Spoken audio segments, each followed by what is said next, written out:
നമ്മൾ തയ്യാറാക്കുന്നത് ചക്കരക്കഞ്ഞിയാണ്. അപ്പം നാളെ മുഹറം 10 മുഹറം 10 മിക്ക വീടുകളിലും ചക്കരക്കഞ്ഞി തയ്യാറാക്കാറുണ്ട്. അപ്പൊ അതറിയാൻ പാടില്ലാത്തവർ ഈ രീതിയിലൊന്ന് ചെയ്ത് നോക്കുക. എന്നിട്ട് നിങ്ങളുടെ ഫീഡ്ബാക്ക് മറക്കാതെ പറയുക. എങ്ങനെയാണ് ചക്കരക്കഞ്ഞി തയ്യാറാക്കി എടുക്കുന്നതെന്ന് നമുക്ക് നോക്കാം. ഞാനിവിടെ 1 കപ്പ് കുത്തിരിയാണ് എടുത്തേക്കുന്നത്. ഞാൻ കുത്തിരി വെച്ചാണ് ചക്കരക്കഞ്ഞി തയ്യാറാക്കുന്നത്. അപ്പൊ ഇത് നല്ലതുപോലെ കഴുകി വാരിയെടുത്ത് വെച്ചേക്കുന്നതാണ്. പിന്നെ 1/2 കപ്പ് വൻപയറാണ്, അതും നല്ലതുപോലെ കഴുകി ഊറ്റിയെടുത്ത് വെച്ചേക്കുന്നതാണ്. ചക്കരക്കഞ്ഞി തയ്യാറാക്കാൻ വേണ്ടി ആവശ്യത്തിനുള്ള തേങ്ങാപ്പാൽ എടുത്തു വെച്ചിട്ടുണ്ട്. ഞാനിവിടെ 2 കപ്പ് ചെറുകിയ തേങ്ങയിലേക്ക് കുറച്ച് വെള്ളം ഒഴിച്ച് നല്ല കട്ടിക്ക് പിഴിഞ്ഞെടുത്ത 1/2 കപ്പ് 1-ാം പാലാണിത്. അതുപോലെ തന്നെ വീണ്ടും കുറച്ച് വെള്ളം ഒഴിച്ച് പിഴിഞ്ഞെടുത്ത 2-ാം പാലാണ് ഇത്. 1 കപ്പാണ് അളവുള്ളത്. അതിനുശേഷം കുറേശ്ശെ വെള്ളം ഒഴിച്ച് ആ തേങ്ങയിലുള്ള മുഴുവൻ പാലും പിഴിഞ്ഞെടുത്ത് വെച്ചേക്കുന്ന 3-ാം പാലാണ് ഇത്. ഇതിന്റെ അളവെന്ന് പറയുന്നത് 4.5 കപ്പാണ്. പിന്നെ മധുരത്തിന് ആവശ്യത്തിനുള്ള ശർക്കര ഉരുക്കിയെടുത്ത് വെച്ചിട്ടുണ്ട്. ഇവിടെ ഞാൻ 250 ഗ്രാം ശർക്കര 1/2 കപ്പ് വെള്ളം ഒഴിച്ച് ഉരുക്കി അരിച്ചെടുത്ത് വെച്ചേക്കുന്നതാണ്. അപ്പൊ ഇനി നമുക്ക് ചക്കരക്കഞ്ഞി എങ്ങനെയാണ് തയ്യാറാക്കി എടുക്കുന്നതെന്ന് നോക്കാം. ആദ്യം തന്നെ കഴുകി ഊറ്റി വെച്ചിരിക്കുന്ന അരി നമുക്കൊരു പ്രഷർ കുക്കറിലേക്ക് ഇട്ട് കൊടുക്കാം. കൂടെ തന്നെ വൻപയറും കൂടി ഇട്ട് കൊടുക്കാം. ഇനി ഇതിലേക്ക് നമ്മൾ റെഡിയാക്കി വെച്ചിരിക്കുന്ന 3-ാം പാൽ ഒഴിച്ചു കൊടുക്കാം. ഇനി ഇതിലേക്ക് ആവശ്യത്തിന് ഉപ്പിട്ട് കൊടുക്കാം.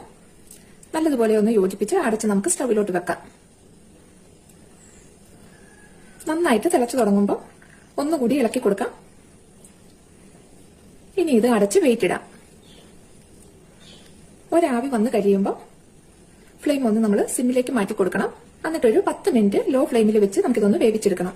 എങ്കിലേ ഉള്ളൂ ആ പയറും അരിയൊക്കെ നല്ലതുപോലെ നമുക്ക് വെന്ത് കിട്ടുള്ളൂ. ഇപ്പൊ ഇവിടെ 10 മിനിറ്റ് ആയിട്ടുണ്ട്. ഇനി നമുക്ക് ഫ്ലെയിം അങ്ങ് ഓഫാക്കാം. ആവി പോകുന്നത് വരെ വെയിറ്റ് ചെയ്യാം. ഞാനിവിടെ ഒരു 5 ഏലക്ക എടുത്തിട്ടുണ്ട്. 1 ടീസ്പൂൺ നല്ല ജീരകം എടുത്തിട്ടുണ്ട്. 1 ടീസ്പൂൺ ചുക്കുപൊടിയും എടുത്തിട്ടുണ്ട്. അപ്പൊ ഇത് 3 കൂടി നമുക്കൊരു മിക്സിയുടെ ജാറിലേക്ക് ഒന്ന് ഇട്ട് കൊടുക്കാം. ഇത് നല്ലതുപോലെ ഒന്ന് പൊടിഞ്ഞു കിട്ടാൻ വേണ്ടിയിട്ട് ഒരു 2 ടേബിൾ സ്പൂൺ പഞ്ചസാരയും കൂടി ചേർത്ത് കൊടുക്കാം. ഇനി ഇത് നല്ലതുപോലെ ഒന്ന് പൊടിച്ചെടുക്കാം. ഇപ്പൊ ഇവിടെ കുക്കറിന്റെ ആവി എല്ലാം പോയിട്ടുണ്ട്. നമുക്കിതൊന്ന് തുറന്നു നോക്കാം.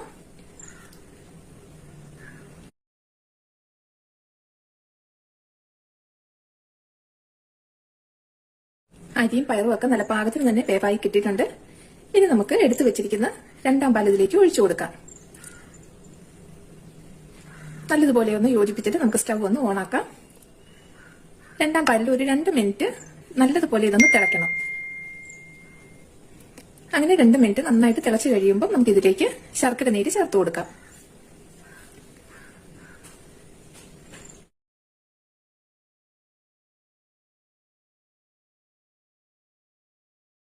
ശർക്കര നീരും ചേർത്ത് തിളച്ചു തുടങ്ങുമ്പോൾ ലോ ഫ്ലെയിമിലേക്ക് മാറ്റി ഒരു 5 മിനിറ്റ് വെക്കണം. അപ്പോഴേ ഉള്ളൂ ആ മധുരം നല്ല കറക്റ്റ് ആയിട്ട് അരിയിലും പയറിലും ഒക്കെ പിടിച്ചു കിട്ടുള്ളൂ. ഇപ്പൊ ഇവിടെ 5 മിനിറ്റ് ആയിട്ടുണ്ട്. നമ്മുടെ ചക്കരക്കഞ്ഞി ഏറെക്കുറെ റെഡിയായി കഴിഞ്ഞു. ഇനി ഏറ്റവും ലാസ്റ്റ് ആയിട്ട് നമ്മൾ എടുത്ത് വെച്ചിരിക്കുന്ന 1-ാം പാലാണ് ചേർത്ത് കൊടുക്കേണ്ടത്. അപ്പൊ 1-ാം പാല് ചേർക്കുമ്പോൾ നമ്മൾ പൊടിച്ചു വെച്ചിരിക്കുന്ന ഏലക്കയും ജീരകവും ഒക്കെ ഉണ്ട്. അതിലേക്ക് 1-ാം പാൽ ഒഴിച്ചു കൊടുത്ത് നല്ലതുപോലെ ഒന്ന് മിക്സ് ആക്കി എടുക്കാം. ഇനി നമുക്കിതിലേക്ക് ഒഴിച്ചു കൊടുക്കാം. അപ്പൊ ഒഴിക്കുന്നതിന് മുമ്പ് നമുക്ക് ഫ്ലെയിം അങ്ങ് ഓഫ് ആക്കാം. കാരണം 1-ാം പാൽ ഒഴിച്ചു കഴിഞ്ഞ് പിന്നെ ഇത് തിളക്കരുത്. ഇതിന്റെ ആ നല്ല ചൂടായിട്ട് നിൽക്കുവാണ്. ഈ ഒരു ചൂട് മതി ആ 1-ാം പാലിന്റെ പച്ചമണമൊക്കെ മാറിക്കിട്ടാനായിട്ട്. ഇനി ഇത് നല്ലതുപോലെ ഒന്ന് ഇളക്കി യോജിപ്പിച്ചെടുത്താൽ മാത്രം മതി. ഇപ്പൊ ഇവിടെ നമ്മുടെ ചക്കരക്കഞ്ഞി റെഡിയായി കഴിഞ്ഞു. അപ്പൊ ഇനി ഇത് നമുക്കൊന്ന് താളിച്ചൊഴിക്കാം. താളിച്ചൊഴിക്കാൻ വേണ്ടിയിട്ട് ഞാൻ കുറച്ച് തേങ്ങ ഇതുപോലെ ചെറിയ കനം കുറച്ച് അരിഞ്ഞെടുത്ത് വെച്ചിട്ടുണ്ട്. അതുപോലെ തന്നെ കുറച്ച് നട്ട്സ് എടുത്തിട്ടുണ്ട്. പിന്നെ ഒരു 2 തണ്ട് കറിവേപ്പില എടുത്തിട്ടുണ്ട്. അപ്പൊ കറിവേപ്പില ഓപ്ഷണലാണ്, ഇഷ്ടമുണ്ടെങ്കിൽ മാത്രം ചേർത്താൽ മതി. പക്ഷെ ആ ഒരു കറിവേപ്പിലയും കൂടി ചേർത്തിട്ട് നമ്മൾ താളിച്ചൊഴിക്കുമ്പോൾ നല്ല ഒരു ഫ്ലേവർ കിട്ടും. അപ്പൊ ഇനി ഒരു പാനിലേക്ക് ഒരു 2 ടേബിൾ സ്പൂൺ നെയ്യ് ഒഴിച്ചൊന്ന് ചൂടാക്കിയെടുക്കാം. നെയ്യ് നല്ലതുപോലെ ചൂടായിട്ടുണ്ട്. നമുക്ക് ആദ്യം തേങ്ങാക്കൊത്തൊന്ന് ഇട്ട് കുറച്ചൊന്ന് മൂപ്പിച്ചെടുക്കാം. തേങ്ങാക്കൊത്ത് ഒരു ചെറിയൊരു ഗോൾഡൻ കളർ ആയിട്ടുണ്ട്. ഈ സമയം നമുക്ക് നട്ട്സും കൂടി ഇട്ട് കൊടുക്കാം.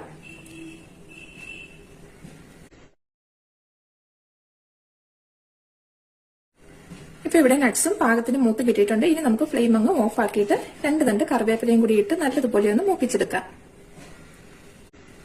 ഇപ്പൊ കറിവേപ്പിലയും പാകത്തിന് മൂത്തിട്ടുണ്ട്. ഇനി ഇത് നമ്മൾ തയ്യാറാക്കി വെച്ചിരിക്കുന്ന ചക്കരക്കഞ്ഞിയിലേക്ക് ഒഴിച്ചു കൊടുക്കാം. അപ്പൊ വളരെ ടേസ്റ്റ് ആയിട്ടുള്ള ഒന്നാണ്.